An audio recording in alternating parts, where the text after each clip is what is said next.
Good morning everyone, today we're talking about how to travel for free as a photographer. Let's go!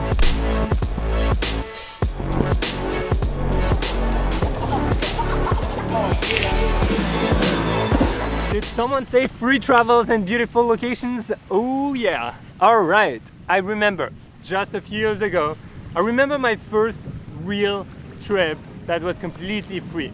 And it was back in St. Lucia. I remember I went there and I really put myself out there in order to make it happen. Nowadays, I do a mix of trips. Some are free, some are paid, some are actually just on my own and self-funded. And I really wanted to share with you those tips, like 5 tips how you can really start traveling more and capturing different locations. And you will see it's not easy, it takes a lot of time, it takes a lot of effort, but if you follow the steps, it might help you a lot. So if you're ready, let's get started with tip number 1. Tip number 1, ask your clients. Oh yeah, that's super simple, but if you're already a working professional, if you're shooting real estate, if you're shooting products, if you're shooting weddings or couples in general or portraits, ask your clients if they're interested in going to an off-site location to travel for a shoot. Now you have to think about it a little bit better. You have to think about a concept and really pitch it to your client. If it's a product, you can ask your client, look, I think that product would be great in that type of environment, on top of the mountain, on the beach, etc. It would highlight the product in its natural element. And then you tell your client, I won't charge you extra, just pay for my travels and I will shoot it as normal. Then you take a few extra days and you just stay in that location.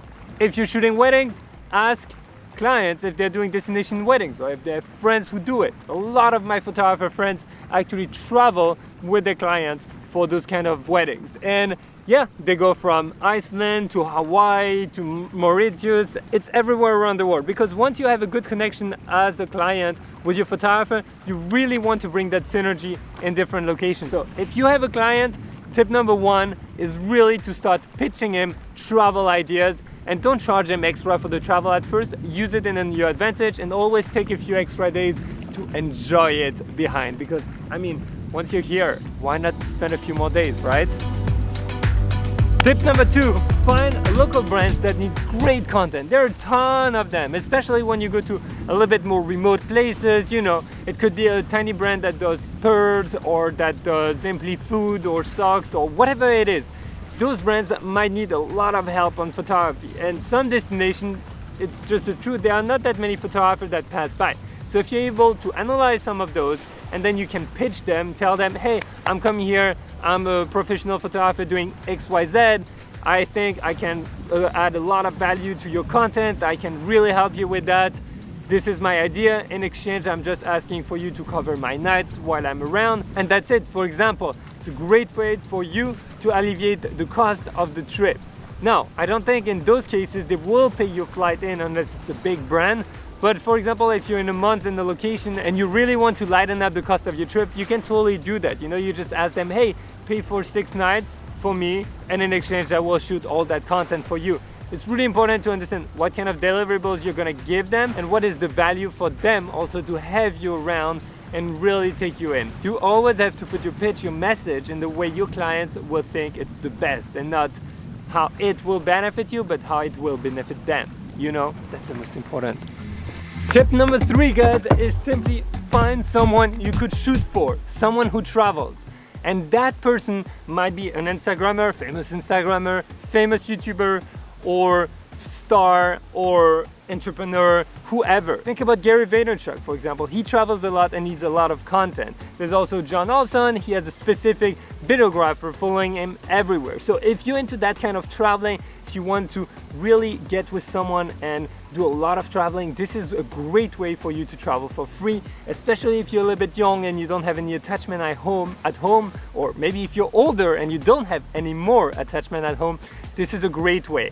Now, you really have to show your talent, because those people are not gonna take random person. The content has to look good and it has to look professional. So you have to make sure that you're on top of your game before you reach out to them. Prepare a few videos and just send it to them.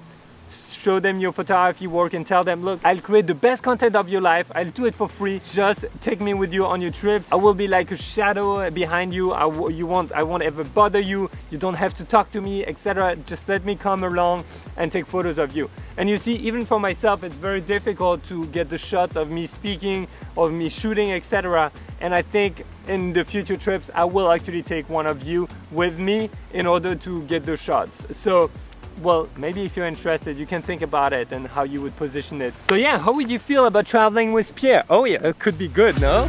All right, tip number 4, reach out to hotels and guest houses, anyone who would need photos of their location shot. Now, big, huge warning beforehand. I talked to a lot of hotels and a lot of them tell me they get so many requests from Instagrammers, bloggers, famous people, etc. that want free stays. And that's not the whole point of it, you know? If you're a photographer, you have a huge huge advantage over anyone else.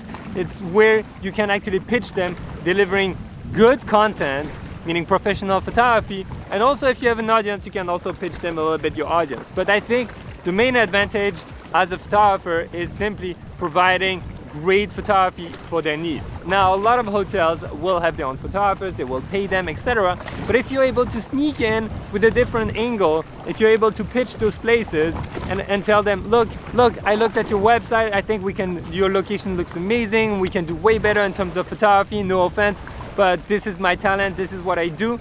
Why don't you have me come for a few days and I will take all those photos and deliver them to you within 1 or 2 weeks. And it's very important for you to explain that you will deliver the photo, they can use them, and also in how much time. Now, I know what you guys are thinking. A lot of professional photographers here watching this might be cringing and they're like, every work should get paid. Agreed. But if you're trying to break into a different industry, for example, travel or shooting hotels, etc., you need to do it for free at the beginning, and it's very important that you are humble enough to do it for free. No one's gonna pay you because they might have local people, etc. You're not trying to hijack the work of local people either, because they will still have it. You're just trying to help them and have them help you. Because guys, what I realized over the years is that a lot of those destinations, a lot of those hotels, or especially guest houses or small villas, they will never hire a good photographer. They will always take it with their phone, etc. So if you're able to really show them the value that it can have for them, it's gonna make a huge impact. All right, so before I reveal tip number 5, some of you might be wondering, so am I being paid for being here or not? Because I mean, it's like paradise. Long story short, I paid for my own flight. That's the sad truth, guys. There is no magic bullet where Pierre is getting paid to go everywhere. No, I pay for my own flight. Then I reached out to a bunch of different organizations and I tried to pitch them my value, which is basically photography, videography, and a little bit the audience, meaning exposure for them, in exchange for help organizing the logistics in the country. And that's very important. So I've been working with tourism boards, I've been working with hotels, etc. in the past, but this trip is more like a personal project. I've been working really hard on creating content around global awareness on sustainability in our work. Meaning our environment is changing so quickly, there are so many things dying around us, and I don't think we all realize the impact we have. So I thought, is there a way for me to go to Polynesia and really bring that trip for good?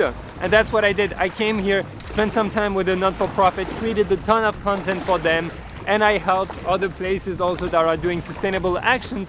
I try to create little stories around it and then share. The goal is just to bring awareness to everyone. So that actually brings me to my tip number 5,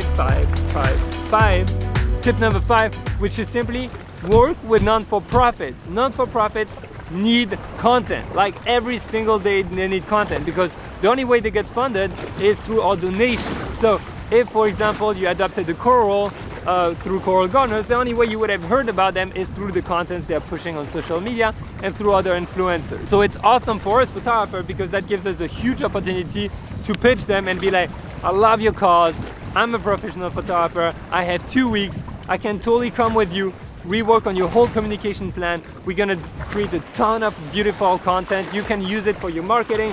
We can really increase awareness around your issues. All I ask in exchange is for you to fund the trip, and that's it. I'll be with you, I'll give you all the content. So you can totally do that for bigger non-for-profits. Some non-for-profits just don't have the budget, and that's where you would be giving your own time.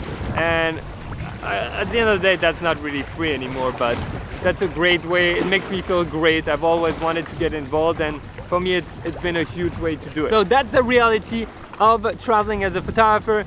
if I'm very honest, I've been trying to break into that industry for quite some time now, and it is very difficult, and nowadays having an audience really does help. But it's not just about the numbers, it's not just about the audience, it's really about how you work, what kind of networking you create with those companies, with those persons, and also very importantly, what kind of work ethics do you have?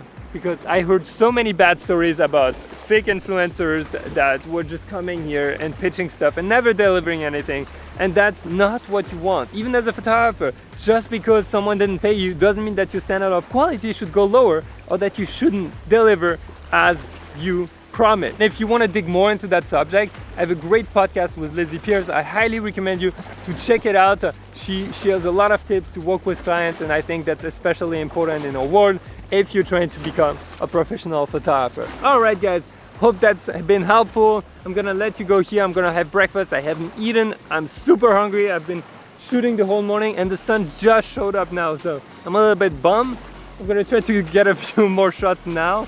But yeah, I just want to express my gratitude for being here because this place is amazing, and thank you to each one of you who subscribed to that channel. If you haven't subscribed, hit your SURB button, ring that notification bell. It's gonna make a huge difference. It's gonna be amazing. And remember guys, I'm traveling everywhere and I've got some crazy videos coming up very soon. Can't wait to share that with you. So get out there, go shoot, try something different, try something new. I'll see you in the next episode. Bye. Wow, I almost forgot to mention something very important. Remember, at the end of the day, this is a lot of work because you're not coming here just to have fun. You're coming here to actually take those photos, create those videos, and that will take you a lot of time. So if you're on holiday, you just want to have a good time, that might not be the best way to do it. If you want to work with clients and take extra days after, that's a great way to do it.